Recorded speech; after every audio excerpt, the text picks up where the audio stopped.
Today, I'm going to talk about kis.ai, our platform to keep it simple with AI. What I will cover today is a brief overview of all the features in kis.ai, starting with the products. A product is on the platform an atomic unit of building features. So our customers go create a product, one or multiple of them, and go build features in them. Now, workspaces are what is closer to the developers. Here, a developer can be relating this workspaces to cloud development environments, and they can actually deploy one or more products and actually start working with them. Developers usually tend to create multiple workspaces, and in each of these workspaces they will be using it for specific purposes. That is, they could be actually going and checking out a particular project, a particular branch, and on another workspace they could be doing something with the same product but on a different branch. So this gives them the flexibility to create multiple workspaces and actually play around with them. Now, all these workspaces are also are fungible and reproducible, in the sense you can actually create workspace in less than 10 seconds. So developers don't need to spend hours and days setting up their environments and everything. Each product they can check out and put it in a workspace in less than 10 seconds. If they find some issues with the workspace, they can just delete it and recreate it, and so on and so forth. So here what I'm actually going to do the demo with is ALM workspace. This is a demo workspace that I use often, and ALM product 01 is a product that I actually use quite often to see how it is working and show the features and so on. Now, here what I'm actually going to do is, if you see the VS Code icon over here, I can click on this. This goes and opens up a VS Code in the browser. Typically, you can compare this with GitHub Code Spaces or Gitpod. So here what is happening is the workspace actually opens up, and here the developer can go and open their folders and workspaces and actually start working. Now what I've done is, here I've actually also, in this workspace, I've also created some my own structure and everything that is open already over here. Let me open that for you. Now here, if you see, I have a bunch of projects and products that I'm actually working with, and it so happens that at kis.ai we dog food our own software, so we also build on our own platform. Now here, if you see, these are a bunch of products, and of which ALM product 01 is one. Now here, if you see, there are also quite a few folders, and each of these folders have specific purpose and meaning on our platform. Now here, if you see data is where developers go and create the entities or APIs that they want to interact with. Now, when they create entities, what also happens is APIs for them, that is for GraphQL, REST, gRPC, and all of these are automatically created.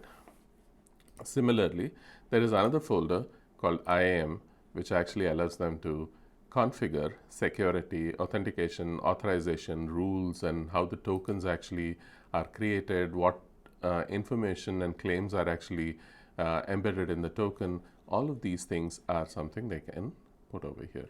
And of course, there's also a bunch of other functionality, like how do you extend a user object, what other attributes can you put. All of these also tend to be in the extend folder. By now, you would have seen that there is a bunch of YAML files that I'm showing you, because that is the language of our platform. So what we have done is, we have built a lot of composable components that are part of any application in an enterprise. And what we have done is, we have abstracted the complexity in terms of YAML. So YAML becomes an easy way for developers to express their expectations with each of these components. Now, that is what a developer would go and say, that is, I want an entity called bug, and I need GraphQL and REST APIs for this, and these are the valid states, and so on. This is not a thin layer over existing ORMs, and it is much more deeper integration and also functionality that is required for enterprises. Now, I can also draw your attention to docs.kis.ai, which is our documentation site, and you can actually spend a little more time over here in understanding the depth of the platform when we are actually talking about individual components and services that are part of this. Now, for example, if you go and look at compliance as well, we have built some deep compliance functionalities related to data tokenization, encryption, which can actually be enabled quickly by any developer by just configuring the YAML for it. Now, let me actually go back to the environment where we are building a product. We are actually trying to do the authorization and authentication. Then we can go further, and after defining the data, we can also have the apps, the front-end apps. Now, we also have a bunch of templates that can be starting point for creating the UI applications or mobile applications. Now, here we have created from the template a view application, which actually brings up the user interface for this particular project, that is ALM. Now, here there are a bunch of view files that are generated, but what can happen is here the developer can go and actually write their own view files, or they can actually generate the UI code with AI. We also have integrations with Figma, where they can actually point to the Figma file and get the design in terms of HTML into the view components. Now, with this said, let me actually go back to the application itself.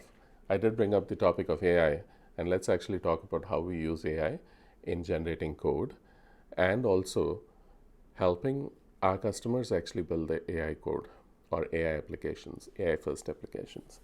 Now, here if you see, Anika is a chatbot that we have created for helping developers to do work over here. That is, here if you see, you can create products, you can create workspaces and stuff like that. There are forms for it, but this is the traditional way of actually doing applications. So can we actually do something better? Can we actually give commands to the chatbot to actually do the same thing? Now, for example, let me actually click on this create person entity, which is one example that we can actually try. And when I click over here, this is an English sentence now in natural language, which is being sent to the backend AI model that we have fine-tuned.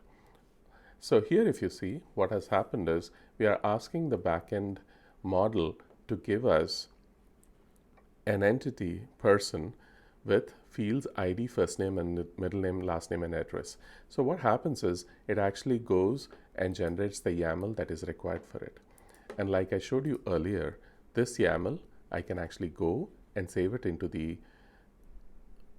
workspace, and that actually allows us to, or the developer to have APIs and also the database functionality and everything. So here what I'll do is I can go and select the ALM product, and I will also select the workspace. And what I can do further is just hit save and actually say, let's say I want to save this as person.yaml in that particular project. The moment I hit save, what happens is this person.yaml, a file is actually created in ALM product 01. So if you go and actually look over here, person.yaml is actually has been created over here, and you see the structure that we have seen in the chat actually comes over here. Now it is up to the developer to actually see that this is good enough for him or her and actually move this into the data store folder, and the tables are created automatically by the platform, and the GraphQL and REST APIs are also available immediately. We can do something similar with generating the front-end code as well. Now, if you see, I can actually go and let's say, let me pick up something. Let me say create Kanban component. Now, if you see, there is some amount of English over here, which is again natural language, where we are saying create a Kanban board for task entity with states new, in progress, fixed, closed. And the attribute values and other things are a little more nuance and details that is required to build the component. And we can actually go ask Anika over here. And what happens is it is actually hitting a totally different model, which has been fine-tuned only for view, and that too front-end with some front-end components. And that actually generates, that model generates the view code in context of this particular component. So if you see here, the Kanban viewer is actually being used as a component, and buckets are given. This is view code that is being done, and it actually using some libraries of kis.ai, which it was already made aware of by training, and it also knows how to call those functions, and it takes care of how it needs to be done. And then what we do is it also creates the buckets that are usually required for a Kanban board, and it also gives you some amount of details about how this needs to be consumed and how it is actually being done. Now what the developer can do is go hit save, and here actually go for, let's say, kanban.view as a file. And if they hit save, what happens is it actually gets saved over here. And as you see, it has come over here. You can actually open it. Now the developer can move it to the apps folder. We already have an app called ALM. He can actually copy it over there and wire it up, and it starts working.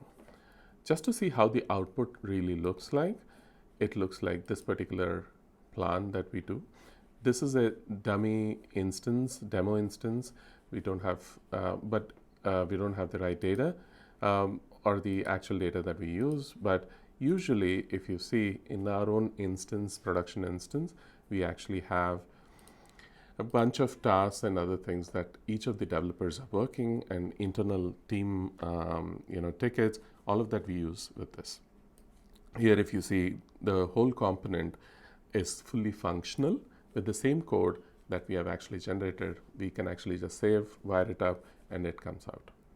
So it's very straightforward, very quick, very easy to use AI and actually generate the code in this context. Now, one of the things we have to highlight here is we have actually done very specific ways to generate code with AI, so that the hallucination, which is prevalent in most LLMs, is actually kind of put under control. That is why we have fine-tuned multiple narrow AIs to each do one task and one task specifically, and do that efficiently. Now here we can also go further. We can actually go and create a state flow, which is typically like a state machine that is actually allowing, like, let's say, the Kanban board to ensure that all the tasks are moving within valid states only. Now that is another thing that can be done over here. And if you see, it has given state flow, which is again a totally different model, which only focuses on building the state flows efficiently. The entire pipeline for generating this YAML is quite complex, and LLMs are a small portion of it where they generate, but we actually run it through multiple linters and also compilers to see that the code is not actually having incorrect variable names, incorrect states, they are not missing fields, and so on and so forth.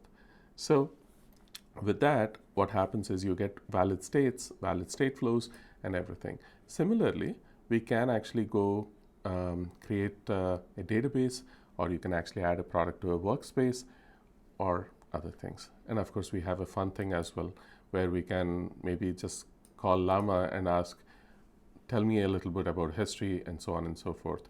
And similarly, we can also, and there actually Anika, our chatbot, is actually talking to a Llama 34B model that we have deployed and asking it a general question, and gets the response and displays it. Now, we could be doing something similar with other models like Mistral, or we could actually be connecting to OpenAPI's ChatGPT or to Cohere or Claude and actually get data from there as well. Now, one thing, this is where it is interesting that the bot that we have built with, which is Anika, is actually built on the same kis.ai platform, kis.ai platform that we are actually talking about. Now, if you see, I'll actually show quickly the files that we have used to wire up Anika together. So here I will go to a project called Forge, which is the product that we have built for ourselves because we do extreme dog fooding. So here, if you see, the ask llama, what I was showing you earlier, was an intent that we are actually allowing the chatbot to pick up. And here we have also another file where we are actually writing how it is supposed to hit that particular API and actually get the data. So if you see here, just give me a second. Ask llama is over here, which is the intent, and we are making a API call to MLflow, one of our services, which is a distributed workflow engine for machine learning, which actually runs the code llama 34B, gets the response, and passes it back. So if you see, it is just as simple as adding this and this few lines over here and writing an intent over here, which adds new functionality to Anika. That is similarly how we add a bunch of functionality to generate code and also to manage the entire platform using the chatbot. Thank you so much for staying with us, and we'll actually create more videos which actually cover other features of kis.ai in more detail. Thank you.